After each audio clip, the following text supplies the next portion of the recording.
দলের লোকের কাছেই তো চাপে পড়বে, কারণ আমি নিজে হাতে ভোট দিয়েছি, আমি ক্যাম্পেইন করেছি যে হ্যাঁ হাতে ভোট দিয়ে দলের নেতাকর্মীরা তারা ভোটও দিয়েছে, তো সেই ভোট আমি কিভাবে বাতিল করব? তাহলে তো সব বিরোধিতা হয়ে গেল, দ্বিচারিতা হয়ে গেল। এইগুলো করে বিএনপি বহুবার পস্তাইছে এরকম ভুল সিদ্ধান্ত নিয়ে। বিএনপির এমন একটা দল 4-5বার ক্ষমতা হয়েছে এর আগে, কিন্তু কোনোবারই ক্ষমতা ধরে রাখতে পারে নাই, দ্বিতীয়বার আর ক্ষমতা আসতে পারে নাই, ক্ষমতা হারাইছে। ওই জিয়াউর রহমান আসছিল, তারে হত্যা করছে 30 মে 81 সালে চিটাগাঙে, ক্ষমতা হারাই গেছে। তারপরে সত্তার সাহেব আসছে, 2 মাস পরে এরশাদ সাহেব তার বুকে রাইফেল ঠাকায় ক্ষমতা কেড়ে নিয়ে গেছে।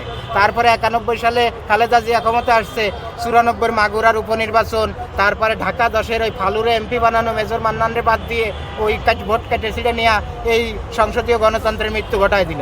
এই করে 96-তে তাদের পতন হয়েছে আন্দোলনে, ক্ষমতা ধরে রাখতে পারে নাই, দ্বিতীয়বার আর আসে নাই। আবার 2000 আগে আসছে 4 দলীয় জোট করে, আসার পরে তারপরে 2006 সালে লগি বৈঠার আন্দোলন, বিভিন্ন বিষয়ে তারপর তাদের আবার পতন হয়েছে, ক্ষমতা ধরে রাখতে পারে নাই।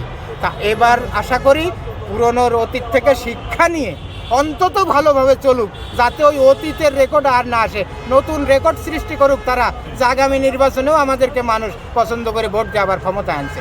আর অতীতে যদি ফিরে যায় তাহলে আবার তাদের ওই রকমই পতন হবে, 5 বছর পরে আর স্বপ্ন পূরণ হবে না। তোর